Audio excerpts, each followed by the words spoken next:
उत्तराखंड सरकार में मंत्री राज्य मंत्री स्तर के 88 पद खाली। होली से पहले सीएम कर सकते हैं दायित्वों की घोषणा। इस बार 22 अप्रैल से शुरू होगी चारधाम यात्रा। मंदिर समितियों की ओर से कपाट खुलने का समय और तिथि की जाएगी घोषित। कर्णप्रयाग में दरारों से फटी दीवारें देख डीएम भी हुए हैरान। कभी भी गिर सकते हैं 28 मकान, लोगों को किया जा रहा shift. UK SSS paper leak मामले में लखीमपुर खीरी का कारोबारी गिरफ्तार। गैंगस्टर सादिक मूसा को बेचा था प्रश्न पत्र। चारधाम यात्रा में पैदल यात्रा पर जाने से पहले होगी तीर्थयात्रियों की सेहत की जांच। सरकार की ओर से एसओपी की जाएगी जारी।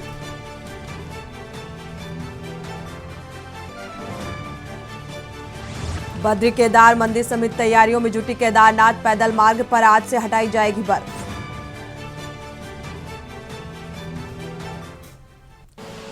आप देख रहे हैं के न्यूज, खबरों का सारथी।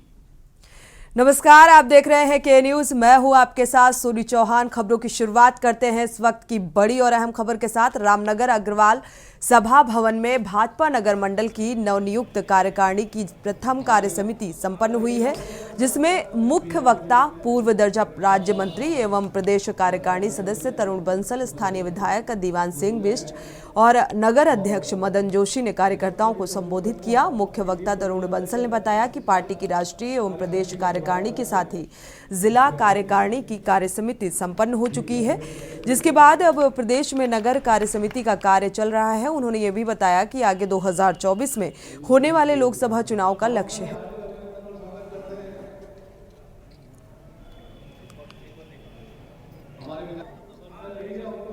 देखिए, ये हमारे यहाँ की पार्टी की एक रीति नीति और परंपरा है। 16-17 जनवरी को हमारे यहाँ राष्ट्रीय कार्य समिति दिल्ली में संपन्न हुई, जिसमें हमारे राष्ट्रीय अध्यक्ष जी का कार्यकाल 1 वर्ष के लिए बढ़ाया गया। उसके 10-12 दिन के अंदर हमारी प्रदेश की कार्य समिति हुई। उसके 10-12 दिन के अंदर हमारी जिले की कार्य समिति हुई और हमारी कल तक 20 तारीख तक सारे जिलों की, पूरे प्रदेश के मंडलों की कार्य समितियाँ संपन्न होनी है।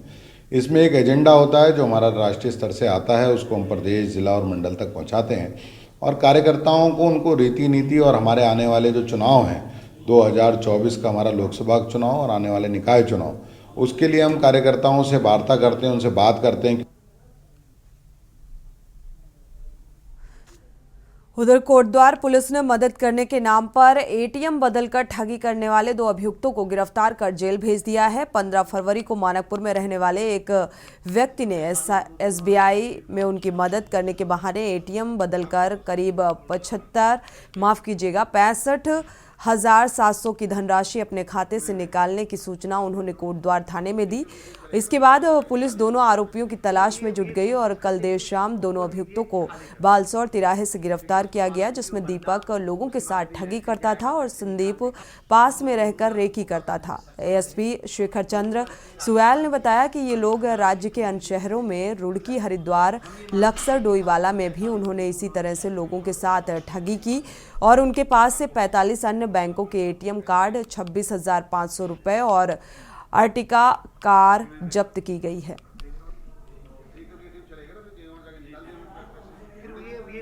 ये एटीएम फ्रॉड का मामला है। जैसा अमूमन बड़े शहरों में कई बार ऐसे केसेज होते हैं। कोटद्वार में परसों 15 तारीख को एक वृद्ध व्यक्ति थाने में पहुंची, जिनका ये कहना था कि उनका एटीएम यूज़ करने वो किसी बैंक में गए थे, तो वहाँ किसी लड़के के माध्यम से उनके साथ फ्रॉड हुआ है। फ्रॉड ये था कि उनको अपने एटीएम रन करने में कुछ दिक्कत आई। जो लड़का वहाँ पर खड़ा था उसने किसी बहाने उनका विश्वास जीता और उनका पिन कोड लेकर के एटीएम एक्सचेंज कर दिया। एटीएम एक्सचेंज का मतलब उन वृद्ध व्यक्ति का एटीएम अपने पास ले लिया और कोड वो जान चुका था उनसे बात करने के बाद, और उन अपना कोई फर्जी एटीएम उनको दे दिया। जब 2 घंटे बाद उस एटीएम से विड्रॉ हुआ तो वो अवेयर हुए कि शायद उनके एटीएम्स के साथ फ्रॉड हुआ, उनके साथ फ्रॉड हुआ है। पैसे करीब उनके 19,500 रुपये निकले।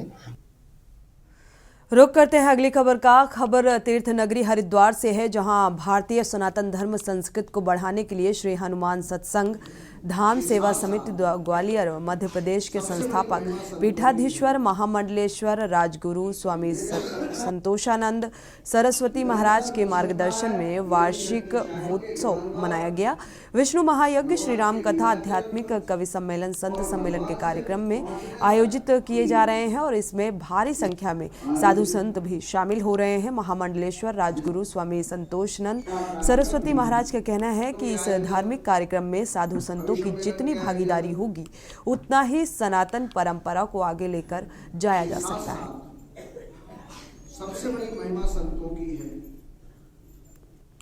श्री हनुमान सत्संग धाम सेवा समिति ग्वालियर के तत्वाधान में एकादश शुद्धपीठ भारत मातापुरम हरिद्वार में आज पंचदिवसीय संत समागम का आरंभ हुआ है। बल्कि ये आयोजन 16 फरवरी से 24 फरवरी तक आयोजित है, जिसमें अनेक कार्यक्रम हैं। उन्हीं में आज संत समागम का शुभारंभ और अग्नि स्थापना के साथ यज्ञाहुतियाँ प्रारंभ। हमारे साथ हमारे ग्वालियर से पधारे हुए आत्माराम जी पाठक, सतीश पारासर जी, आर के पांडे जी, परम पूज्य स्वामी हरिचेतनानंद जी महाराज हैं और भी इस हरिद्वार के वरिष्ठ संत और महान मूर्तियाँ विभूतियाँ पधारेंगी। खबरें अभी और भी हैं, यहाँ रुकेंगे एक छोटे से ब्रेक के लिए, लौटेंगे चल। आप देख रहे हैं के न्यूज, खबरों का सारथी। सीधे लखनऊ का रुख करते हैं। सीएम क्या कुछ कह रहे हैं, सुनते हैं। प्रारंभ होने जा रहा है 11 बजे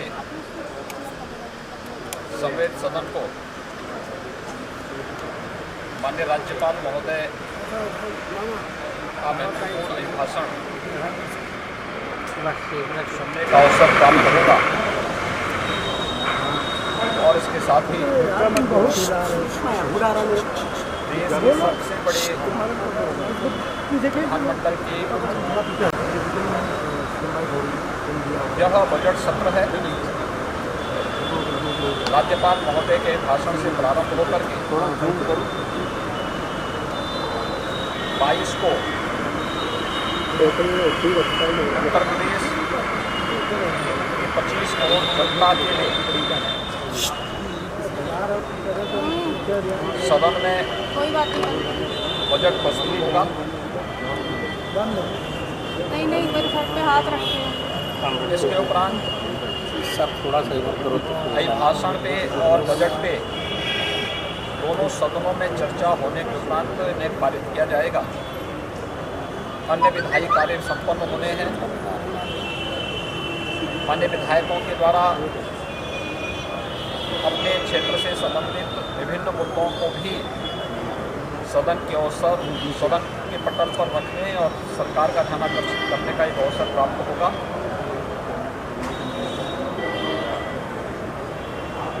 लोकतंत्र की एक महत्वपूर्ण धुरी है विधायिका और अपने उस स्तंभ के रूप में हर एक जनप्रतिनिधि का दायित्व है कि वह अपनी बात को बड़ी प्रभावी ढंग से, सकारात्मक ढंग से सदन के पटल में रखें। ये उनका अधिकार है और सरकार का दायित्व है कि वह माननीय जनप्रतिनिधियों के द्वारा जनहित से जुड़े हुए मुद्दों को न केवल सदन के सम्मुख आए हुए मुद्दों पर सार्थक चर्चा को बल्कि उसका उचित जवाब भी वहाँ पर दे। सरकार सभी मुद्दों पर चर्चा करने के लिए तैयार है।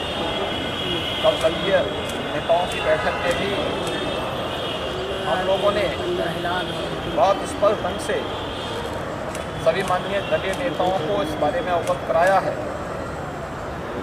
कि सरकार किसी भी मुद्दे पर जो प्रदेश के हित में हो, लोकतंत्र के हित में हो, विधायिका के हित में हो, उन मुद्दों पर एक सारगर्भित चर्चा के लिए तैयार है। और हर एक मुद्दे का जवाब भी देने को तैयार है।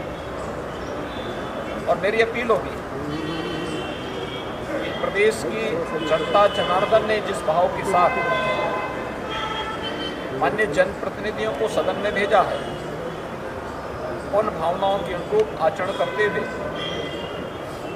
हम सदन की कार्रवाई को शानदार तरीके से चला करके राज्य विधानमंडलों में उत्तर प्रदेश विधानमंडल अपने एक नज़ीर प्रस्तुत करे। यह एक अवसर हमारे पास है। अभी सत्र की कार्रवाई 20 फरवरी से लेकर 10 मार्च तक निर्धारित की गई है। अगर कोई तिथि ऐसा लगता है कि इसमें है तो उस दौरान हम लोग शनिवार के दिन भी कार्य दिवस को लेने के बारे में गंभीरतापूर्वक सभी दलीय नेताओं के साथ मिलकर के माननीय अध्यक्ष महोदय और सभापति महोदय इस कार्यक्रम को और उस एजेंडे को उस में तैयार करेंगे और अच्छी बहस को का एक मंच हम बनाएं। हमारा सदैव से मानना रहा है कि लोकतंत्र में सत्ता पक्ष और विपक्ष ये दोनों लोकतंत्र की महत्वपूर्ण धुरी है और इस महत्वपूर्ण धुरी में दोनों को मिलकर के जनता जनार्दन ने जो दायित्व जिसको सौंपा है उसके अनुरूप दोनों अपने दायित्वों का निर्वहन करें। असहमति हो सकती है, लेकिन सत्ता पक्ष भी कभी किसी मुद्दे से चर्चा से भाग नहीं सकता।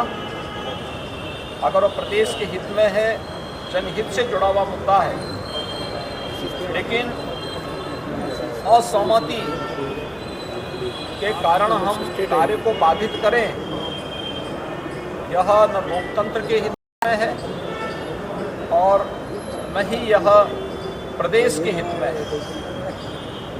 हमें जो भी बात रखनी है शालीनता के साथ प्रभावी शब्दावली में सदन के सम्मुख अगर रखते हैं तो हमारी बात भी जनता जनार्दन के पास पहुंचेगी और सरकार भी अपने पक्ष को वहां पर उसी प्रभावी ढंग से रखने के लिए प्रयास करेगी।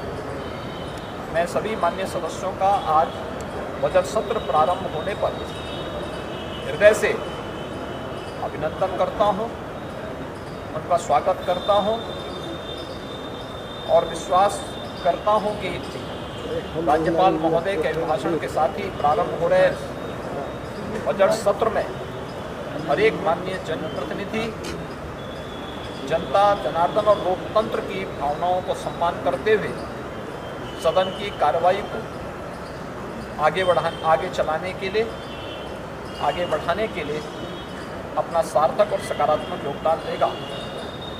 मुझे बड़ा विश्वास है कि देश के सबसे बड़े विधानमंडल ये कार्रवाई अन्यों के लिए एक नज़ीर बन पाएगी।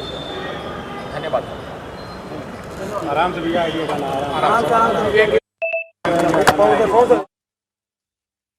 से हंगामेदार विधानसभा सत्र की शुरुआत रही, उसको लेकर वो अपील भी करते नजर आए कि अगर प्रदेश सरकार की किसी मुद्दे पर असहमति होती है तो उस पर शांतिपूर्ण ढंग से यानी कि कार्य को बाधित न किया जाए। सदन के पटल पर हर मुद्दे को रखा जाएगा और सरकार उसका जवाब देने के लिए भी पूरी तरीके से तैयार है, बशर्ते वो जनहित से जुड़े हुए मसले होने चाहिए। यहाँ रुकेंगे एक छोटे से ब्रेक के लिए, लौटेंगे जल्द।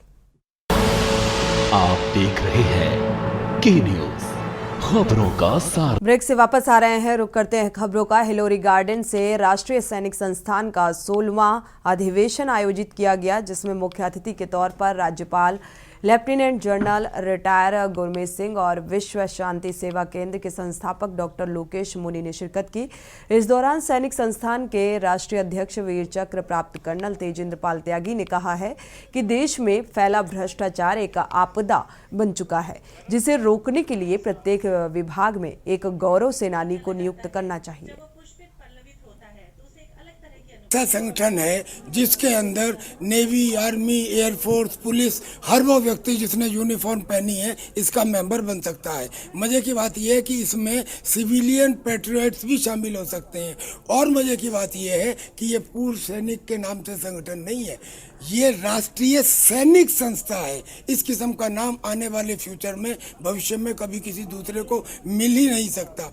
ये पंजीकृत अराजनीतिक पैट्रियोटिक रजिस्टर्ड संख्या के अंदर सिविलियन और फौजी मिलके कई काम कर रहे हैं। पहला है देशभक्ति का पुनर्जागरण, दूसरा है शहीदों के परिवारों का सम्मान और तीसरा है समाज में व्याप्त कुरीतियों का निवारण। सैनिक दोनों का जो जीवन जीने का तरीका होता है वो लगभग एक सा होता है, अनुशासन एक सा होता है, बुद्धि एक सी होती है, कमिटमेंट लेवल एक से होते हैं, देश के प्रति जो उनका आदर भाव है वो एक सा होता है, लक्ष्य पर पकड़ एक सी होती है और दोनों को मर मिटने का कोई दुख नहीं होता, कोई गम नहीं होता। तो राष्ट्रीय सैनिक संस्था जो है कर्नल टीपी त्यागी के अंडर में इन्होंने एक बहुत अच्छा डिसीजन 2013 में लिया था जब पहली बार संत सैनिक सम्मेलन कराया था।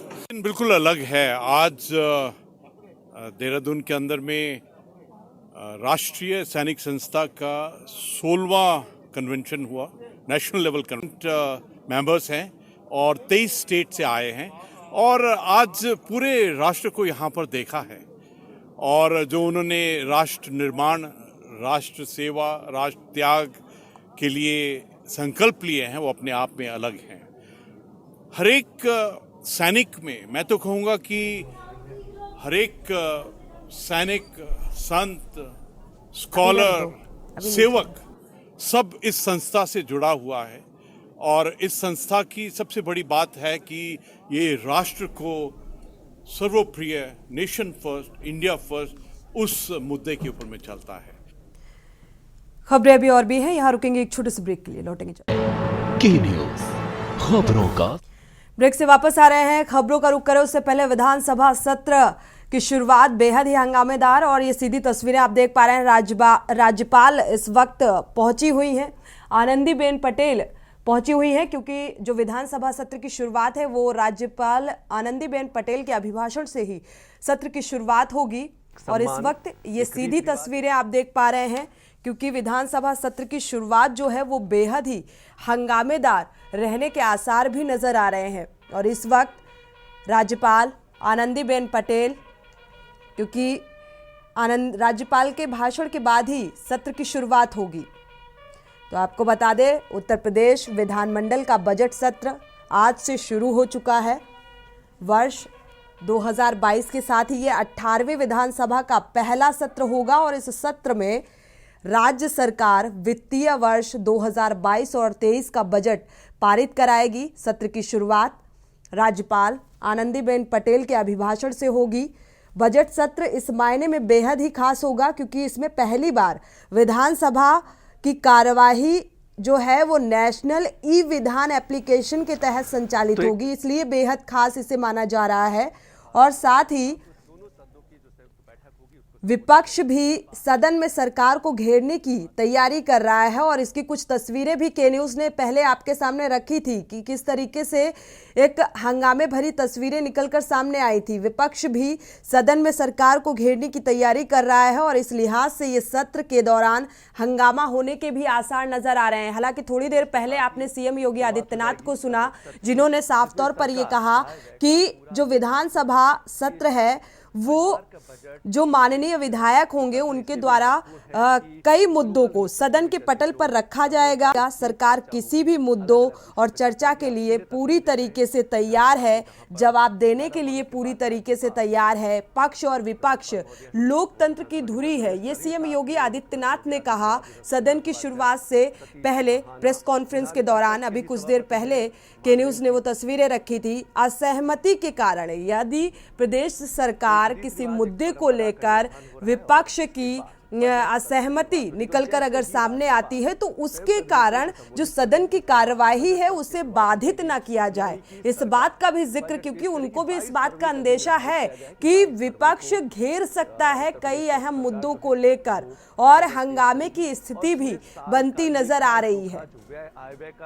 तो 11 बजे विधानसभा मंडप में विधान परिषद और विधानसभा सदस्यों की संयुक्त बैठक के समक्ष राज्यपाल आनंदीबेन पटेल का अभिभाषण शुरू होगा अब से कुछ ही देर बाद। कितना विस्तार दिया जाएगा और राज्य सरकार के जो कामकाज का विवरण देंगी। इसके साथ ही आपको बता दें 26 मई को सरकार दोनों सदनों में कुछ ही देर बाद राज्यपाल दोनों सदनों को संबोधित करेंगे, यानी कि विधानसभा के जो सदस्य होंगे वित्तीय वर्ष 2022 और 23 का बजट पेश करेगी। योगी सरकार के दूसरे कार्यकाल का ये पहला बजट होगा। और इस बार कुछ खास तैयारियां भी की गई हैं। इस बार शनिवार को भी सदन तो विधानमंडल के पिछले सत्र के बाद सरकार को यही रहेगा कि ज्यादा लाए गए 4 अध्यादेशों के प्रतिस्थानीय विधेयकों को भी सरकार बजट सत्र में पारित कराएगी। भरत सेट्टी हमारे संवाददाता जुड़े हुए हैं, क्योंकि विधानसभा सत्र के बाहर की कुछ तस्वीरें जो निकल कर आई थी वो बेहद ही हंगामेदार नजर आ रही थी।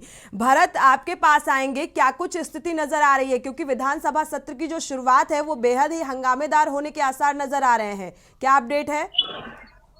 देखिए, बिल्कुल विधानसभा सत्र की शुरुआत से पहले ही समाजवादी पार्टी के जो लोग हैं उन्होंने हंगामा किया और सदन के बाहर बैनर पोस्टर लेके नारे लगाए। फिलहाल उससे पहले ही सुरक्षा के तमाम जो इंतजाम है वो कर लिए गए थे। सदन की जो कार्यवाही है कुछ ही समय में शुरू होगी। उत्तर प्रदेश के मुख्यमंत्री योगी आदित्यनाथ और राज्यपाल आनंदीबेन पटेल भी पहुंच चुके हैं। अब उससे पहले ही जो वहां पर सुरक्षा कर्मी थे उन्होंने जो विधायक जो प्रदर्शन कर रहे थे, जो नारे लगा रहे थे, उनको वहां से हटा दिया है।